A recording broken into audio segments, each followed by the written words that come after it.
Olá, telespectadores e ouvintes da nossa rede Alesp, mais um programa Alesp Connect. E hoje eu converso com o Emanuel Pessoa, que o Emanuel é advogado, e a gente vai conversar sobre como reposicionar, né, sua empresa, colocar, né, nos eixos, no meio de toda essa pandemia que a gente está vivendo. O Emanuel já está aí no seu vídeo aparecendo aí. Então, Emanuel, tudo bem? Tudo bom? Prazer estar aqui contigo, prazer estar aqui com a Rede Igualmente, Alesp. meu amigo. Igualmente. Já de cara, então, eu quero saber a diferença, né, de entrar nos eixos, as empresas, né? Qual é a diferença de uma empresa grande para uma empresa pequena, quer dizer, uma pessoa que tem uma empresa pequena, né? Como é que faz, né, no meio dessa pandemia que a gente está vivendo, Emanuel? Olha, rigorosamente, a empresa pequena ela tem uma vantagem na hora de enfrentar problemas em relação à empresa grande e uma desvantagem. A vantagem é que por ela ser pequena, é mais fácil você implementar mudanças. Porque quando a empresa é muito grande, imagina uma carreta de caminhão. Se ela precisa frear de uma vez, é muito mais improvável que ela consiga parar imediatamente. É muito mais fácil, na verdade, que ela até capote, ela vire, ela gire por causa do tamanho. Então, com a empresa grande é uma coisa muito parecida. Em relação à empresa pequena, ela tem essa agilidade, porque mudar a cultura, tomar decisões, o quanto cada pessoa que trabalha na empresa acaba sendo responsável por várias coisas na empresa ao mesmo tempo, torna muito mais fácil esse processo nesse tipo de empresa. Mas, ao mesmo tempo, a empresa pequena ela tem menos capital, ela tem menos dinheiro para aguentar atravessar a crise do que uma empresa grande. Então aí você tem uma situação que existe a vantagem de ser pequeno e existe a desvantagem. Evidentemente, numa crise, a agilidade é muito mais importante, às vezes, até do que o caixa da empresa. Eu queria que você fizesse aí, então, agora um comentário aí, né, para você falar para os nossos telespectadores também. Como é que está, né, o panorama, né, o cenário geral diante dessa pandemia que a gente está aí, das empresas, né? Como é que O, está esse o, cenário? grosso do impacto, o grosso do impacto econômico, ele, felizmente, ele já passou. E, infelizmente, ele foi brutal. O que a gente tem visto agora, recentemente, é uma certa retomada aí na indústria, uma certa retomada no varejo, uma certa retomada na prestação de serviços. Mas nós ainda estamos em um nível de economia muito abaixo do nível que nós estávamos antes da pandemia. E considerando aí a sucessão de crises que nós temos enfrentado aí desde 2014, final de 2013, a economia brasileira hoje está mais ou menos no mesmo nível de renda per capita que a gente tinha em 2010. Então, na verdade, aí a nossa década de 10 do século 21 ela é uma década economicamente perdida. Então, a gente teve uma década perdida nos anos 80 e também uma década perdida já no começo aqui, na primeira parte do século 21. Então, o panorama hoje ele é de recuperação, mas infelizmente ainda estamos abaixo do que estávamos há alguns meses atrás e abaixo do que estávamos anos atrás. Então, infelizmente, mesmo com a melhora, o panorama ainda não é o ideal. Porque inclusive aqui onde eu moro, no bairro onde eu moro, né? A gente viu aí várias portas aí se fechando, né? Vários negócios aí acabando, inclusive os antigos, né? Aí eu te pergunto, né? Será que tem condições, eu digo, pós-pandemia, essas empresas voltarem, né? Vamos dizer assim, entre aspas, ao normal, né? Conseguir se reerguer, né? Depois da pandemia? Olha, uma brincadeira que circulou na internet na última crise, né, que infelizmente não faz muito tempo atrás, é que a principal loja que se expandia no Brasil era Aluga-se, porque todo canto que você passava no Brasil, todo Aluga. centro comercial, o que tinha mais era a plaquinha do Aluga-se. Então era como se o Aluga-se fosse uma espécie de empresa se expandindo em todo canto. Então o pessoal tirava Uhum. essa brincadeira. O panorama é de recuperação, mas infelizmente, como o Brasil é um país em que você tem uma série de restrições à contratação e uma série de restrições à atividade empreendedora, a recuperação não é tão rápida quanto ela poderia ser. Se você for verificar os Estados Unidos, eles já recuperaram mais da metade dos empregos que eles perderam na pandemia. Porque como lá a economia tem um funcionamento muito mais simplificado, tanto para contratar quanto para empreender, e o auxílio do governo ele foi mais direto em dinheiro, tanto para as pessoas quanto para as empresas, você tem uma recuperação econômica muito mais rápida, muito mais acelerada. Então é muito provável que, embora o Brasil vá ter uma queda da economia menor do que muitos países emergentes, o Brasil não vai ter uma explosão de crescimento ano que vem. Então, está se falando aí de crescimento de 3,5%, enquanto países da Europa, alguns estão com projeção de crescimento de 6, 7%, que significa que a economia deles, ao final do ano que vem, volta ao nível pré-crise. E a gente, mesmo crescendo 3,5%, não volta ao nível pré-crise. Então, embora a perspectiva seja de melhora, ela ainda não é a melhora naquele ritmo que seria suficiente para que a crise fosse um evento temporalmente localizado. Então, ele vai ter consequências de longo prazo. Sem contar que existem algumas situações que foram originadas pela crise que são tenebrosas. Então, por exemplo, nós temos hoje o maior número de mulheres fora do mercado de trabalho desde 1990, porque com as creches e com as escolas fechadas, e a questão cultural de que no Brasil as mulheres tomam mais conta do lar, ou então quando elas são divorciadas ou mães solteiras, elas normalmente ficam com a guarda do filho ou dos filhos, você tem que muitas delas tiveram que deixar o mercado de trabalho para cuidar das crianças, especialmente aquelas que têm menor instrução e das crianças mais pobres, porque infelizmente eles não têm a mesma condição de ter o sistema de aula online, ajuda para acompanhamento. Então, são consequências muito severas para a economia brasileira. Mas houve também, né, uma queda brusca em relação, né, aos homens também, né? Porque a gente vai falar aí de hoje, né, em comparação com antigamente, né, vamos falar grosseiramente assim, um homem da casa, vamos dizer assim, né? O cara também perdeu o emprego, né? Muitas empresas aí tiveram Claro. que demitir, né, Manuel, porque não tinham condições, né? Já a partir do momento que você não tem, né, lucro, quando você, né, tem uma empresa, como é que você vai manter esse funcionário? Então também os homens, né, muitos homens aí perderam o emprego nessa situação também da pandemia. O meu comentário não significa que a perda de emprego foi só das mulheres, significa que a perda de emprego foi maior para elas, e isso é Ah, um tá. problema em função do fato de que você vinha lentamente melhorando a presença das mulheres no mercado de trabalho e nós retrocedemos ao nível de 1990. Então não é um comentário de que só mulheres perderam emprego, mas o desemprego entre as mulheres, a perda de empregos entre as mulheres na pandemia foi mais elevada do que a perda de empregos entre os homens na pandemia, por conta dessas questões familiares, principalmente em função do fechamento das creches, das escolas. Lembrando que o Brasil, das principais economias do mundo, é o que está com as escolas há mais tempo fechadas. Então, a gente tem essa situação esdrúxula de que no Brasil bar e Uhum. restaurantes são considerados adequados para abrirem, mas escolas não são.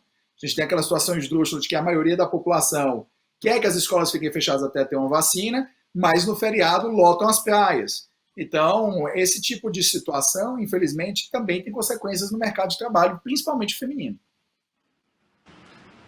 Até porque, né, as empresas, tem muitas empresas aí que, inclusive, aliás, eu queria até saber de você se isso vai ser mantido, né, depois da pandemia, o delivery, né, essa questão toda de trabalho, home office, né, depois da pandemia, porque isso tem crescido bastante, né? Tudo bem, ninguém, entre aspas, eu estou falando, ninguém queria uma pandemia dessa, né, Manuel? Isso aí é fato, né? Não tenha dúvidas. Mas com isso a gente também está aprendendo, né? Por exemplo, servir sempre para servir bem, vamos dizer assim, esse é o novo mantra, acredito, né? Se há algo que a Covid-19 aí está ensinando para a gente, tem nos ensinado ao varejo e a empresas de todos os tipos de produtos e serviços, é que, né, o atendimento terá aí de ser full para ser bom. Você concorda comigo? Eu vou te falar uma coisa como alguém que já viajou algumas vezes a trabalho para fora, eu já morei fora e outras viagens a Uhum. lazer. Eu, eu não conheço nenhum lugar do mundo que nós sejamos tão bem servidos quanto na cidade de São Paulo. Então, prestação de serviço na cidade de São Paulo tem um nível que é inigualável. Você, para encontrar um nível de prestação de serviço no mês da cidade de São Paulo, você precisa ir nos lugares mais caros de Nova York ou de Dubai. Então, eu acho que nós, brasileiros, já temos um nível de prestação de serviço em muitas áreas muito elevado. O que eu acho que vai fazer a diferença agora é que setores outros, em outras praças do Brasil, em que a prestação de serviço também não era nesse mesmo nível que nós temos na cidade, no estado de São Paulo, que tem um nível um pouco abaixo, esses outros lugares eles vão melhorar sim a qualidade da prestação de serviço, mas é porque em função da digitalização da economia, o que acontece é que você consegue comprar produtos e serviços em praças tão distintas que você precisa ter um diferencial para garantir que as pessoas comprem com você e não que elas comprem em outro lugar, já que muitas vezes em outro lugar elas podem conseguir o produto ou o serviço até mais barato. Então, por isso, o atendimento ele vai se tornando cada vez mais um diferencial. Então, a tendência é que mesmo as praças no Brasil que não têm a qualidade de atendimento que você encontra em São Paulo vão começar a ter esse nível de atendimento excepcional. Mas o maior problema do home office é porque quando você tem o trabalho na empresa, você tem uma coisa chamada cultura. E é um pouco mais difícil você desenvolver a cultura da empresa com as pessoas trabalhando em home office, porque não existe aquele reforço positivo mútuo, não existe a interação dos colegas, não existe as correções instantâneas do que você faz, e por isso é que eu acredito que muitas empresas que hoje estão apostando no home office, em breve elas devem tentar encontrar um equilíbrio até voltar muita coisa do presencial, porque a cultura que aquelas empresas têm é muito importante. Tá certo que quando você já tem colaboradores de longo prazo na empresa, eles já têm a cultura arraigada, mas à medida que você vai incorporando novos colaboradores, é um diferencial, é uma forma Uhum. de colocar aquilo mais forte na cabeça da pessoa que entrou, o presencial, e você colocar a cultura da empresa. Então aquilo é excepcional. Até porque, né, a maioria hoje das empresas trabalha, né, nesse sistema. Muitas empresas trabalham no home office, eu digo assim, né, pela internet, vamos dizer, né? Isso já vem de há muito tempo, antes da pandemia, bem antes, né? Agora, falando em home office, né, o stay home, que é ficar em casa, será que vai ser aí, Emanuel, o novo padrão? Como as empresas elas vão se comportar diante disso? Será que nós estamos preparados, Emanuel? Olha, eu vejo dois problemas que podem atrapalhar um pouco essa euforia que as pessoas têm com o home office. É o seguinte: cada vez mais as pessoas moram, especialmente nas grandes cidades do Brasil, em apartamentos pequenos ou casas muito Uhum. pequenas. Como é que essas pessoas vão ter um espaço adequado, improvisado, para trabalhar de home office nos seus apartamentos? Alguns prédios, até mais novos, têm espaço de home office, mas não cabem todos os moradores ao mesmo tempo do prédio. Então, como é que você vai fazer isso? Aquela pessoa que mora num apartamento de 40 metros quadrados, 29 metros quadrados, 36 metros quadrados, uma kitnet, para ela se organizar com home office fica muito difícil porque ela não tem a separação entre a vida pessoal e a vida profissional. Isso atrapalha bastante o foco. Na pandemia, pode ter passado despercebido de muitas pessoas, mas quando você está impedido de sair, quando os restaurantes estão fechados, quando a vida social está restrita, é um pouco mais fácil você se concentrar no trabalho, até porque o trabalho ele acaba sendo uma distração da sua situação de preso em casa. Mas à medida em que a vida retomar, em que as pessoas puderem sair, que houver a vacinação, que acabe a necessidade de obrigatoriedade de máscara, que tudo volte a funcionar como antes funcionava, é um pouco difícil a gente imaginar que todas as pessoas vão manter exatamente a mesma concentração fazendo home office. Então, eu acho que aí a gente vai precisar entender um certo equilíbrio. Além disso, as pessoas trabalham em horários diferentes. Existe gente que é notívaga, existe gente que é diurna. Quando ela tem que trabalhar na instituição, ela tem que se adequar ao horário da instituição. Quando ela trabalha em casa, ela trabalha no horário dela. Então, são desafios que vão ter que ser equacionados em cada estrutura empresarial. Mas você está falando isso, mas, por exemplo, vamos dar um exemplo. Se você que é viajado, você falou, pô, já viajei, né, trabalho muito também a lazer, mas se você fala disso de cubículo, né? Imagina na China, acho que é na China, né? O nego mora, vive né, naqueles. Aquilo é um cubículo, né?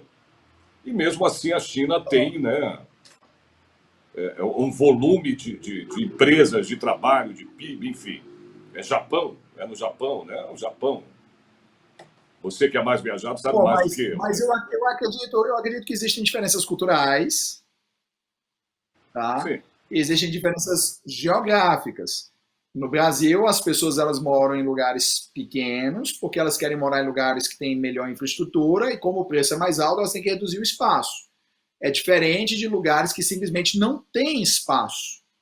Tá? Isso eu falo logicamente para a classe média. As pessoas pobres no Brasil, infelizmente, elas não moram, elas se encostam em algum lugar, porque a gente não pode nem Se considerar encosta. viver com a céu aberto ou em casa de papelão como morar. Mas considerando a classe média, que é o que você está aí fazendo a comparação, China, Uhum. Japão, Brasil, e é mais fácil fazer a comparação da classe média, é diferente. A classe média brasileira ela vive em apartamentos relativamente maiores do que a classe média na Ásia. Mas isso se decorre ao fato que nós temos muito mais espaço do que aqueles países. Então, infelizmente, não é uma comparação perfeita. E também culturalmente a gente não consegue imaginar ser da nossa índole a mesma disposição que existe por uma questão histórica de você morar em espaços ultra apertados. Então, eles já vêm fazendo isso há muito tempo, então já existe um costume. Para a gente é uma novidade. Eu acho que você deve se lembrar que os apartamentos da classe média, quando nós éramos crianças, esses apartamentos eles vinham com dispensa. As cozinhas tinham que ser grandes e É tinham que vir com verdade. dispensa. Primeiro, o preço do imóvel não era tão alto, proporcionalmente. Segundo, com a inflação alta, tinha que fazer todas as compras do mês no dia que caiu o salário. Então, você tinha que ter espaço para armazenar as compras. Quando acabou a inflação, as casas pararam de vir com dispensa, porque você pode agora comprar toda semana. Né? Então, tem uma mudança aí de formação da mentalidade. Então, eu acho que, historicamente, a gente vai levar muito mais tempo ainda para chegar a essa mentalidade de morar em caixas de fósforo, como você fala, que muitas pessoas na Ásia se sujeitam a morar. Então, tem essa diferença ainda, vai levar um bom tempo para a gente ter isso como aceitável na nossa sociedade. Agora, vamos falar agora de negociação de dívidas, né? Esse momento que a gente está tendo aí, que a gente vive, está vivendo, né? Essa situação toda. Como negociar, por exemplo, as principais dívidas, né, dos empresários? O que é, no caso, as prioridades? Vamos lá, tributo, passivos, trabalhistas, os fornecedores, enfim. Então para começar, é o seguinte: tributos não se negociam. Esse é um É, problema. A não ser que você já isso esteja é negociar. devendo, aí Não você tem vai como. fazer Ou paga ou não paga. isso. Se não pagar, tem as A não ser que você já consequências, esteja né? devendo, aí o governo lança um programa de refinanciamento, e aí não é que você negocia, você adere ao número de parcelas de acordo com o que o governo traz. Então, negociação com o governo é uma coisa meio complicada. Claro, o governo agora tem algumas medidas de negociação que foram criadas na crise, de dívidas de pequeno valor, mas isso não afeta a maioria dos tributos. A negociação com o governo é algo muito raro, muito difícil, existe, mas por conta do que nós chamamos de indisponibilidade do interesse público, os agentes governamentais eles são muito limitados na capacidade deles de negociarem dívidas privadas. Tá? Então, esse é o primeiro ponto. Quanto às questões trabalhistas, rigorosamente, a maior parte das verbas trabalhistas não são negociáveis. Existe um princípio trabalhista que diz que o trabalhador não pode ter redução a não ser que exista acordo coletivo com o sindicato da categoria. Então, se não for por um acordo coletivo do sindicato da categoria, o trabalhador não pode ter reduzido nenhum benefício, nenhum ganho, nada. Esse engessamento do mercado de trabalho brasileiro, embora ele seja muito bem intencionado, a ideia é proteger o trabalhador, a ideia é proteger o lado mais fraco, ele acaba se revelando muito deletério no momento em que a economia não cresce com força. E principalmente no momento de crise, porque isso faz com que seja muito difícil demitir, e aí sendo difícil demitir, muitas vezes o empregador ele precisa ir gastando o que ele não tem, dificulta a recuperação da atividade dele e torna muito complicado contratar, porque é caro contratar. Então, dificulta muito. Quanto às demais negociações que o empresário pode fazer, ele deve priorizar as negociações das dívidas relacionadas aos produtos e serviços, às atividades que permitem que o negócio dele sobreviva. Então, principalmente aluguel, que é o mais fácil, na verdade, de você verificar, porque a maioria dos negócios opera em imóveis alugados. O outro é negociar com cada fornecedor e produtor individual e com seus prestadores de serviço. Quando você faz isso, você entende o funcionamento da seguinte ideia. Em toda crise econômica, a empresa ela precisa fazer duas coisas. Ela precisa reduzir o passivo, ela precisa aumentar a receita. Como a gente está tendo choque de oferta e de demanda, aumentar a receita é muito difícil. Claro, sempre vai ter empresa que vai conseguir, mas a maioria não vai conseguir aumentar o faturamento na crise. Então, a solução para essas empresas é diminuir a receita, diminuir a despesa. Então, como é diminuir a despesa, a melhor maneira é renegociar essas despesas. Quando você renegocia essas despesas, você chega numa possibilidade de renegociar, de diminuir a sua despesa com o outro lado, de uma forma menos traumática. Porque, claro, muitos desses contratos você pode renegociar na justiça, porque todo contrato, quando ele é feito, ele cria um equilíbrio econômico-financeiro entre as partes. Não significa que os dois lucram, não significa que os dois têm prejuízo. Significa que alguém tem uma situação e outra pessoa tem outra situação. Esse é o equilíbrio que elas criaram. É natural que o equilíbrio mude em função do sistema capitalista.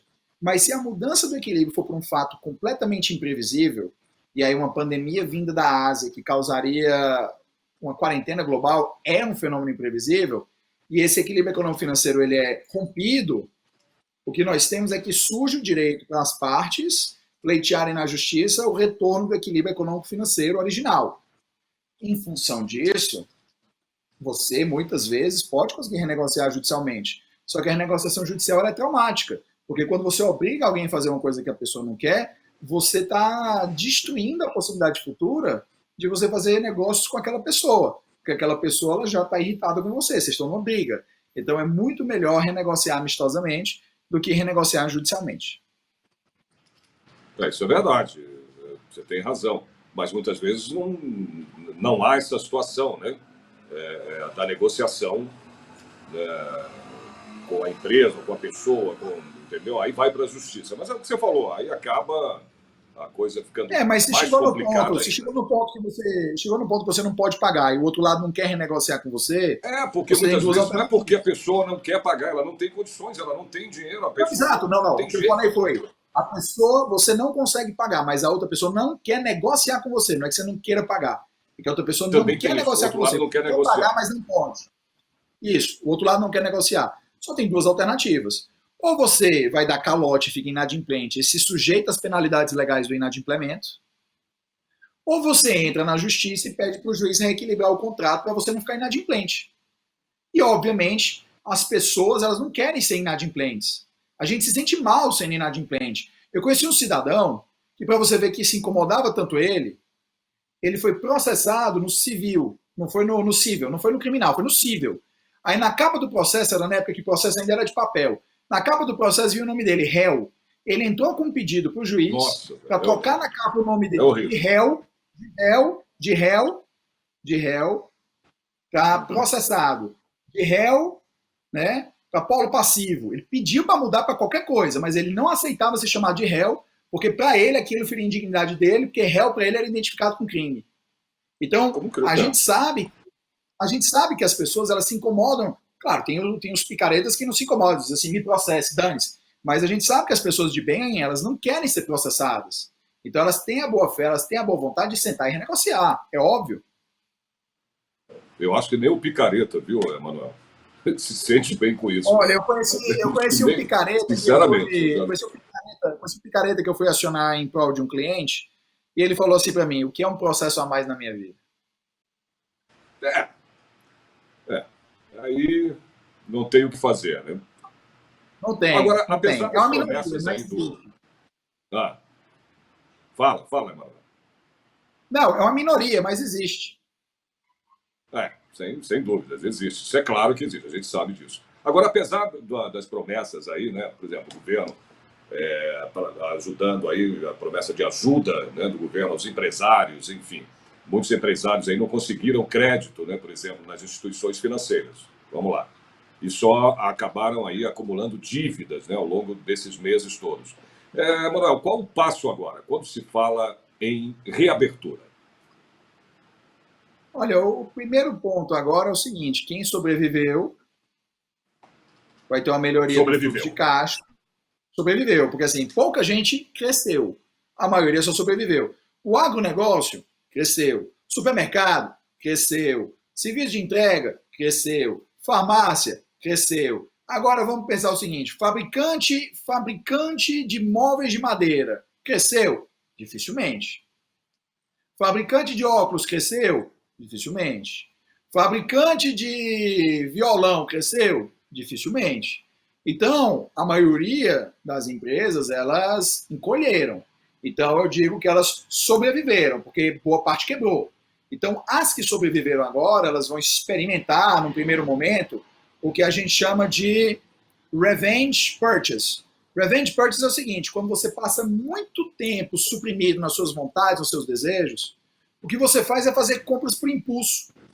Então, imagina o seguinte, né? Coisa assim, fácil de perceber. Pessoa que passa muito tempo em dieta restritiva, na hora que quebra a dieta, ela se empanturra de sorvete, chocolate, massa, pizza, hambúrguer, o que for. Por quê? Porque ela estava na restrição. Então, toda restrição extrema, ela gera uma reação extrema. Então, a gente vai ter, no primeiro momento, um pico alto de pessoas consumindo, que é o que leva, nesse último mês, a crescimentos muito fortes de varejo, de indústria, e depois a demanda vai se reestabilizar. Só que como muita gente perdeu o emprego, muito negócio fechou, tem muito menos pessoas com renda disponível para poder consumir, a gente vai ter uma volta lenta depois ao ritmo anterior de consumo que nós tínhamos. Então, infelizmente, a questão da reabertura é se preparar, sobreviver e saber que ela vai ser lenta e gradual. Você tem na tua cabeça aí, você que tem, né, esse conhecimento todo, o que você acha dessa volta? Isso ainda vai demorar um pouco, mesmo depois, eu digo, da vacina, né? Porque realmente essa pandemia só vai acabar, né? A gente sabe disso, com a vacina. Agora, depois disso, Emanuel. Olha só, muitos anos atrás, eu morava em Fortaleza, no Ceará. Fortaleza é uma das cidades mais violentas do Brasil, tá? Índice de assassinato por 100 mil habitantes, índice de roubo, latrocínio, furto, tudo que você imaginar, tá? E aí, na época, um conhecido lá da Inglaterra estava procurando advogados com formação internacional para ir trabalhar em Erbil. Erbil fica no Kurdistão, no norte do Iraque, era uma região com guerra civil e tudo mais. Que beleza. E aí, quando ele fez isso, ele perguntou se eu conhecia alguém. Eu, jovem, não sou casado, não era casado, cheguei e perguntei assim, quanto é o salário? Aí ele deu o salário, era excelente em dólares, excelente. Mas assim, se eu aplicasse o câmbio de hoje, passaria de 100 mil reais, aplicando o câmbio de hoje. Aí eu disse, olha, me coloca na lista. Ele, mas você nunca foi gerente de empresa de petróleo, precisava ser, não, mas me coloca na lista. Aí uma pessoa da época me perguntou assim, mas você é maluco? Você quer ir para Erbil no Iraque? Eu disse, a probabilidade estatística de eu morrer lá, de eu ser assaltado lá, é menor do que de eu morrer e ser assaltado aqui em Fortaleza. Por que você tem tanto mais medo de lá de Fortaleza? A pessoa não sabia. E eu te digo, porque lá é terrorismo. Então isso te dá mais medo. O que eu quero falar com isso para você que está ouvindo a gente? Mesmo que venha a vacina, mesmo que comece a reabertura, mesmo que diminua as curvas, muita gente ainda vai ter medo de sair de casa, muita gente vai ter medo de consumir.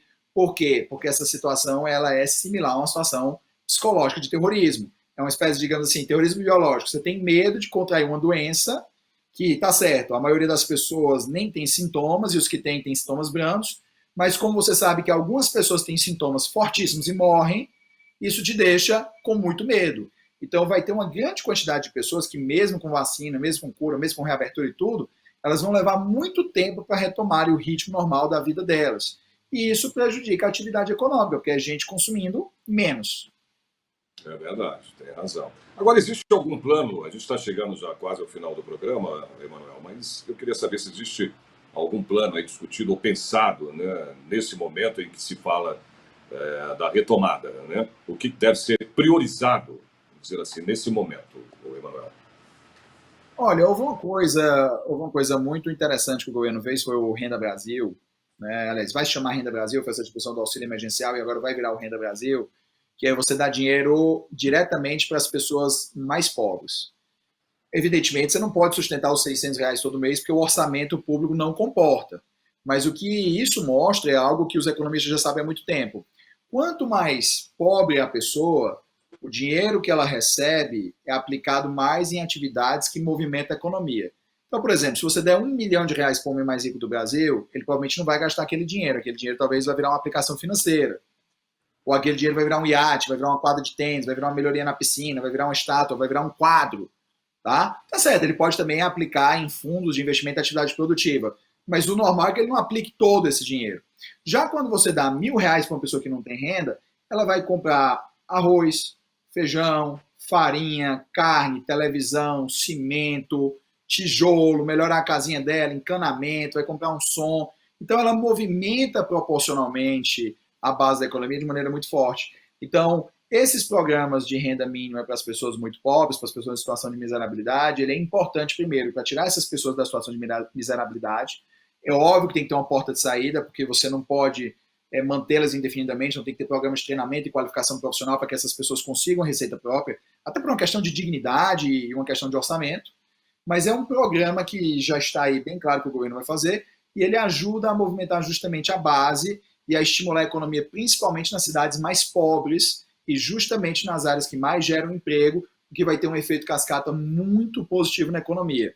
Para você pensar nisso como esse tipo de aplicação de dinheiro na veia, ele é positivo para a economia, eu só te sugiro que você pense na aposentadoria rural, que sustenta milhares de municípios no Brasil, certamente, e pensar aí também, evidentemente, no Bolsa Família, que tirou uma grande quantidade de pessoas de uma situação de pobreza extrema. Para você ter uma ideia, com esse auxílio emergencial de R$ 600, né, as pessoas conseguem praticamente, eu não sei como, mas, né, triplicar praticamente isso, eu digo em termos de compras, de tudo, né? Só estou comparando pelo que você citou agora, né?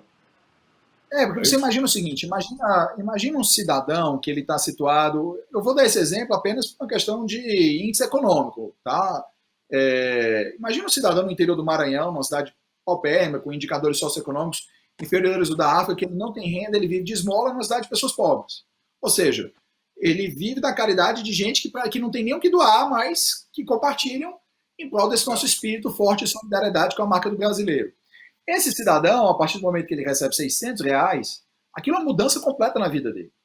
Porque aqueles R$ 600 ele vai comer, ele vai provavelmente conseguir aí comprar um terreno que talvez ele tenha ocupado, um terreno que não tenha dono, um terreno que ele conseguiu ceder da prefeitura, ou simplesmente ele vai num lugar que não tem dono, e aí ele vai conseguir ali colocar um tijolinho, outro tijolinho, e querendo ou não, é uma casa muito melhor do que a situação que ele vivia de miserabilidade. Isso já É melhora a verdade. saúde dele, melhora o tempo dele, melhora a disposição, ele vai comer melhor, ele vai vestir melhor.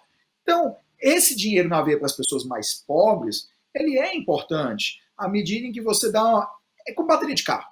Pensa que você vai fazer a chupeta não carrega a bateria toda, mas ela dá o start na bateria, faz a bateria pegar, e aquilo é importante para depois a bateria ir carregando. Então, se a gente pensar que isso é um start, é uma chupeta na vida da pessoa, de carro, né? Você está aí dando dignidade e melhoria de condições de vida para milhões de pessoas. Então, é um belíssimo programa e que eu espero que realmente o Congresso Nacional saiba equacionar para que esse programa não destrua as contas públicas. E também não adianta fazer esse programa e destruir as contas públicas, que vem a inflação e come todo o benefício dos mais pobres. Emanuel, a gente está chegando aqui, já chegamos, né, ao fim do programa.